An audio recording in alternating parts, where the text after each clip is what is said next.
Утиски брифинг во својот завршен час.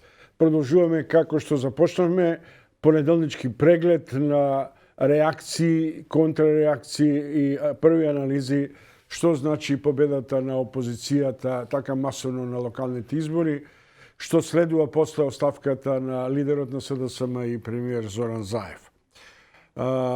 Доктор Или Љума, еден од влијателните лекари и личности во Тетово, меѓу последните председатели на партијата за демократски просперитет во Тетово, а во студиото Никица Коробин, екс-пратеник и аналитичар на тема што ни се случи во неделата. Им благодарам на двајцата што се на линија.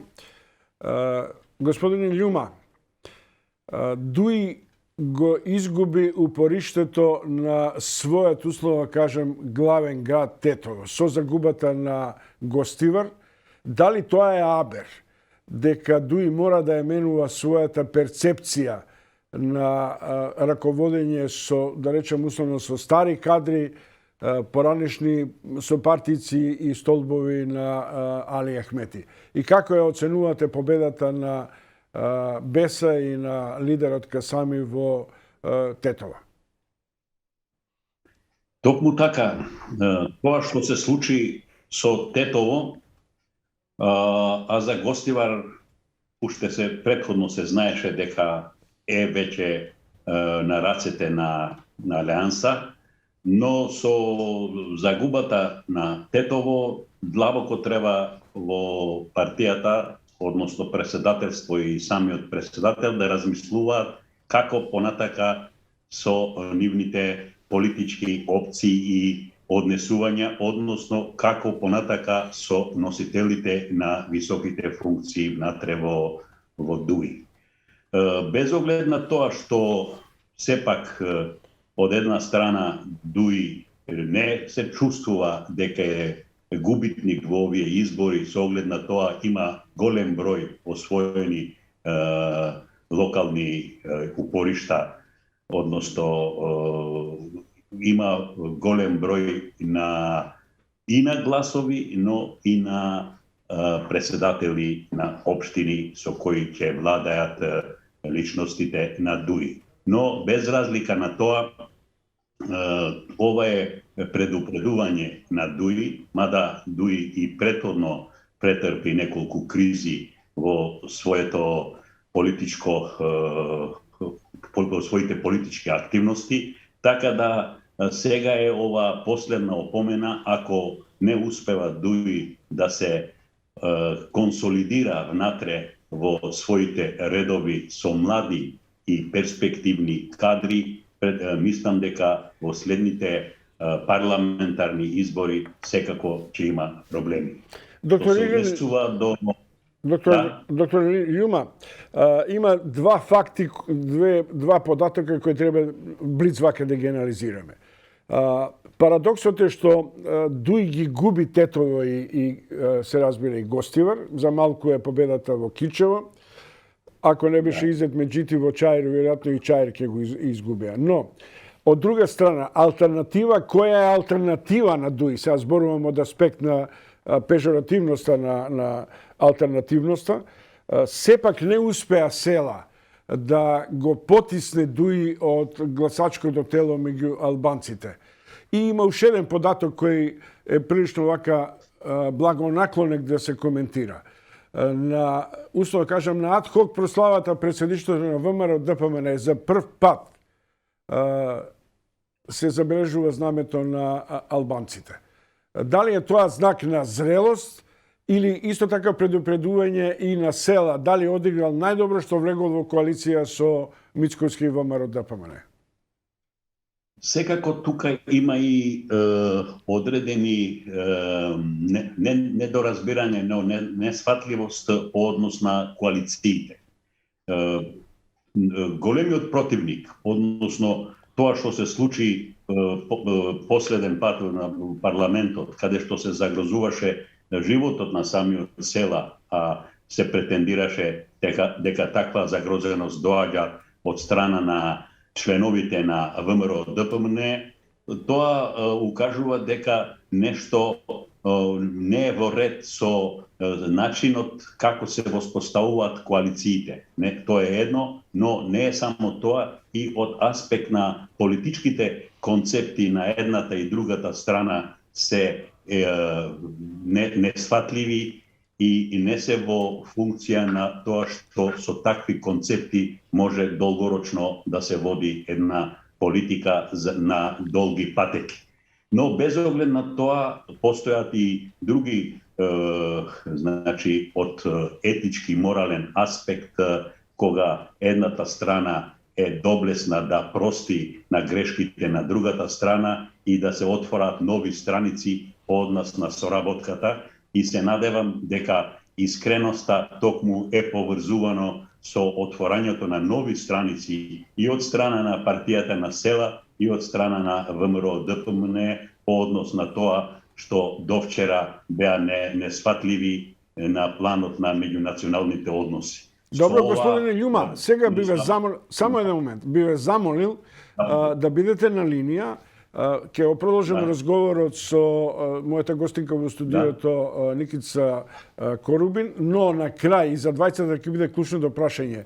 Се разбира што ни преостанува по оставката на Зоран Заев. Господи Корубин, како доживеавте одман, веднаш да ви кажам, оставката на Заев како емоционална, избрзана, неполитичка или храбра одлука во услови кога се губат изборите и се понесува и морална и политичка одговорност? Благодарам на поканата. Знаете, се зависи од контекстот. Ако контекстот беше една нормализирана држава, решен евроинтегративен процес, ке кажевме да, тоа е храбра одлука, се превзема одговорноста, сватена е пораката, разбрана е пораката. Меѓутоа, во овие услови, апсолутно е избрзана, емотивна, непромислена и непотребна според мене. Вчера се споија две неспоиви работи што кај нас по дефолт се спојуваат, а тоа е партиската функција, партијата, и премиерската функција, и тоа отиде во пакет. Премиерот Заев рече дека поднесува оставка од председател на партија и од премиер. Меѓутоа, едното нема врска со другото, или не би требало да има врска со другото во контекст на локалните избори. Непромисленоста според мене овдека е што на страна што неговата партија СДСМ доживеа пораст на локалните избори, премиерската функција подразбира многу поголема одговорност во однос на целата состојба во која се наоѓа државата. Значи, едно е големата енергетска и економска криза која е на прагот и која не знаеме ниту како ќе се одвива, ниту како ќе се менаџира од било која влада, конкретно од оваа влада.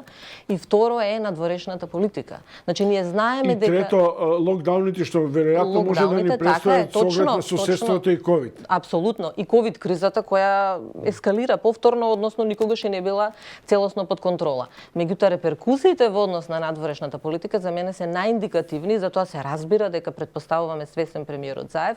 Ние имавме изјави пред неколку дена од страна на Пабло Ескобар, новиот висок представник на Соединетите Американски држави, дека се очекува Северна Македонија и Албанија до крајот на годината да ги отпочнат преговорите. Значи, којто во моментов зошто ние се ставивме во ситуација на кочничари на можно решение. Не велам дека... Господи Корубин, има уште еден парадокс. А тоа е дека во Скопје, така речената антибугарска кампања, независно од искреноста или лицемерството на Арсовска, практично праќа многу лоши сигнали кон Софија. Од друга страна, постои една подземна перцепција на која може Заев да одигра, а тоа е не ме сакавте мене во меѓународната заедница. Ви сега партнер во Мицковски кој сака преспа нечини, договорот со Бугарија нечини и така натаму. На тој план, што е бенефитот, што се лошите последици? Јас не разбрав воопшто кога ја почнаа кампањата, тоа последниве 3-4 дена беше кампањата за наводното бугарско државјанство на веќе актуелната градоначалничка, да кажеме, Даниела Арсовска. Не сватив кон кого е пратена таа порака. Кон гласачите на ВМРО ДПМН секако не им е многу без разлика што нели има што ги сметаме за националистичка партија, никогаш не им пречеле наводните бугарски државјанства на нивни функционери во нивните редови. Ако беше пратена кон неопределените или они кои не излегоа победува на изборите, тогаш на која карта ви играте? Играте на антибугарска карта, па треба некакво антибугарско расположение да се разбуди. И на крајот на криштата, што би било спорно во однос на спорот со Бугарија и доколку е вистина дека поседува бугарско државјанство госпоѓата Даниела Арсовска, за која треба претпоставувам самата да се изјасни. Значи еве таа шпекулација да земеме, што за мене беше на многу непримерен и невкусен начин изнесена во јавноста, и тоа од страна на пратеник. Па барем да беше од страна на потпарол на самата партија, ако беше партиска кампања, што би било спорно, па тоа би било бенефит, а не спорно нешто во подобрувањето на односите со Република Бугарија. Меѓутоа тука се играше тоа што ние имавме градоначелник кој има и српско државјанство. Апсолутно. Настрано тоа што и не беше нити спорно, ниту е спорно. Да. Спорно е што двојното државјанство оваа држава го дозволува. А ако за било која политичка партија било спорно двојното државјанство, тоа требало да се регулира законски. За мене е исто така спорно да има двојно државјанство, меѓутоа во обавување на функција ние имавме ситуации председателски кандидат да биде со двојно државјанство. Па никој не направи од тоа некаква драма. Никица Корубин, поранешен пратеник и сегашен аналитичар, и доктор Илир Љума во Тетово, завршница на овој разговор. Господин Љума, во кој правец би требало да се гледа разврската? И да ве прашам, дали мислите дека е избрзана одлуката на Заев за повлекување или е тоа храбан политички и етички чекор? Во одлуката за оставка на Заев јас не гледам ниту храброст, ниту емоции, туку ова е порака кај што треба да се гледа умноста и лукавоста на Заев, што преку неговата оставка припрема голема стапица на опозицијата и им дава можност не да се оди на предвремени парламентарни избори, туку да му даде полумандат да се справува со жешките проблеми со кои ќе се соочува во иднина Македонија. Дали ова Мицковски ќе разбира како тоа што го велам ја стапица, или тој ќе има доблест и храброст да влезе во ова полумандатна авантура, тоа останува тој самиот да одлучи. Но мислам дека веќе од денес политичката сцена во Македонија влегува во поматни и турбулентни води, од кои најверојатно со доблест и лукавост ќе може да се излезе ова. Ако прифаќа ВМРО ДПМН да влезе во оваква една авантура и да продолжи со владењето на овој полумандат, треба да знае дека ќе треба секако внатре во нивната политичка концепција многу. Добро, благодарам, тоа беше Илир Љуман. При крајот од разговорот имаме и мали технички проблеми. Ви благодарам, доктор Љума, за вашето учество во емисијата. Го бараме на линк и Тони Коњановски, новиот градоначелник на Битола. Се надевам дека режија ќе го спостави. До тогаш, Никица Корубин, дали мислите дека ќе дојде до рекомпонирање на владиното мнозинство или ова, како што вели Љума, е една голема стапица што и триот Заев му е подготвува на Мицковски, и сега водите власта во овие услови во кои мисле дека заради што ја платив цената. Така е, не само што е стапица, туку со вчерашната оставка практично целото внимание повторно се сврте кон Зоран Заев, наместо да се сврти кон опозицијата која реално нели беше победник на изборите. Меѓутоа, знаете, нешто се приметува во однесувањето на ВМРО и мене ми е чудно како тоа СДСМ не го приметуваат изминативе месеци, има промена во начинот на кој тие комуницираат со јавноста. И мислам дека таа промена не беше воопшто, не се однесуваше на локалните избори, туку се однесува на можно превземање на власта. Прво, многу е смирен тонот, нема веќе националистички изблици, нема веќе, дури и вчера пресконференцијата беше контролирана и коректна, и на крајот на криштата не мислам дека веќе Мицковски не го прифаќа Преспанскиот договор, туку мислам дека го прифаќа, ама треба да го спреми своето, како се вика, своите поддржувачи, своите членови, дека тој ќе го почитува дека е лош договорот со негови зборови, меѓутоа ќе го почитува. Мислам дека тоа е и порака до меѓународната заедница, дека и тој и плюс коалицирањето со албанските партии, бидејќи знаете, до сега ЗАЕФ и СДСМ велеа дека само СДСМ има коалиционен капацитет и дека само СДСМ нели е креатор практично и спроведувач на договорите од Преспа договорите со Бугарија. Едната карта е веќе земена, коалициониот капацитет сега е кај ВМРО со албански партии. Прифаќањето на Преспанскиот договор, значи останува уште договорот со Бугарија. Благодарам, тоа беше Никица Корубин. Бидете само уште една минута. Во овој момент го бараме и Тони Коњановски, новиот лорд мер на Битола, важниот град во граѓанска Македонија, една урбана средина, и многу поважно е тоа што идниот градоначелник на Битола ќе се соочи со прилично лош рестарт на рек Битола и можно загадување, но за тоа веројатно самиот е свесен. Најпрво да ви честитам на победата. Доктор Коњановски, што ќе биде вашиот прв приоритет во овој месец? Видете, прв приоритет во секој случај, прво дозволете да искажам голема благодарност и до вас, до медиумите, за фер и коректниот однос кој го имавте до граѓаните, секако за огромната подршка која дадоа. Ете, градот Битола воопшто и како, впрочем, и како поголемиот дел во Македонија се одлучија за промени, за проекти, за победа, донесува оваа победа. Во секој случај ќе почнеме прво од она што од инфраструктурата. Видете, тоа е Битола, се увидовте и самите вие при вашата посета во Битола, градот е прекопан.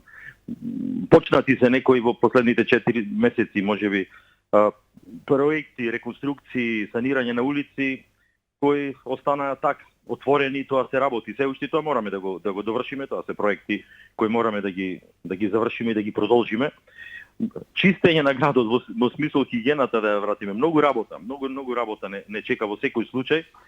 Ќе ги отпочниме тие инфраструктурни кои се веќе почнати и уште 30 на други кои јас ги вети веќе во првата година од мандатот кои се спремни за реализација. Сега знаете како не спречува малку и сезонава. Доктор Коњановски, имам уште едно прашање.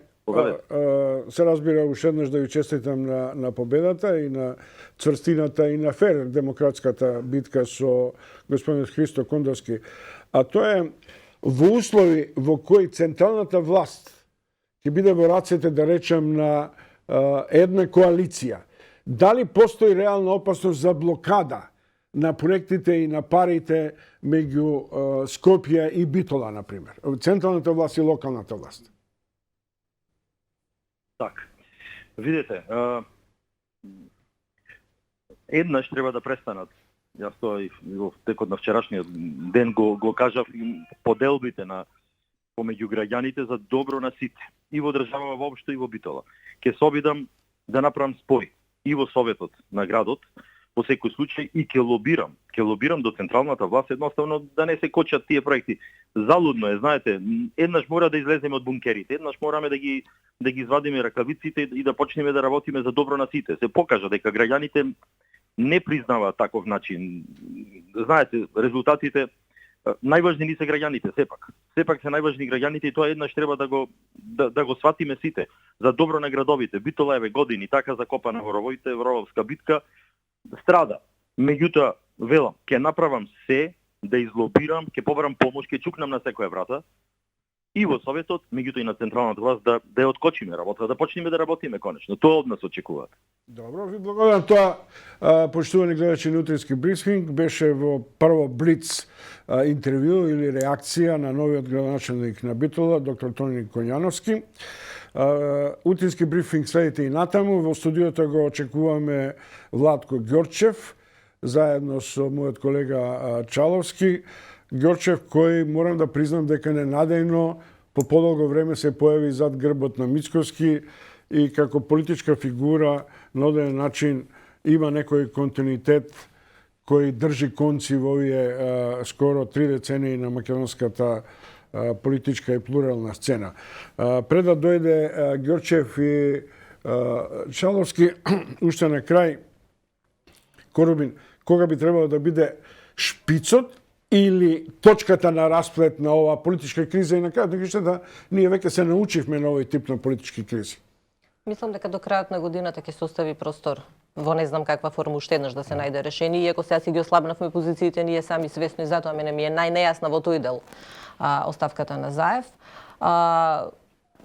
Очекувам разврска дури следната година и тоа претпоставувам дека можеби ќе има обид за ново парламентарно мнозинство и тоа е најпосокуваната варијанта и се согласувам тука и со констатацијата на Заев дека предвремени парламентарни избори апсолутно не ни се потребни, затоа што не мора да се врзува оставката на владата со собранието и конечно треба да ги раздвоиме што е тоа парламентарна, што е тоа законодавна, што е тоа извршна власт и доколку има мнозинство, кој да има мнозинство, да го направи тоа на тој начин, а не преку предвремени парламентарни избори. Благодарам. Тоа беа моите соговорници, се разбира соговорници на утрински брифинг во Тетово Илир Ѓума и во Скопје во студиото Никица Коробин.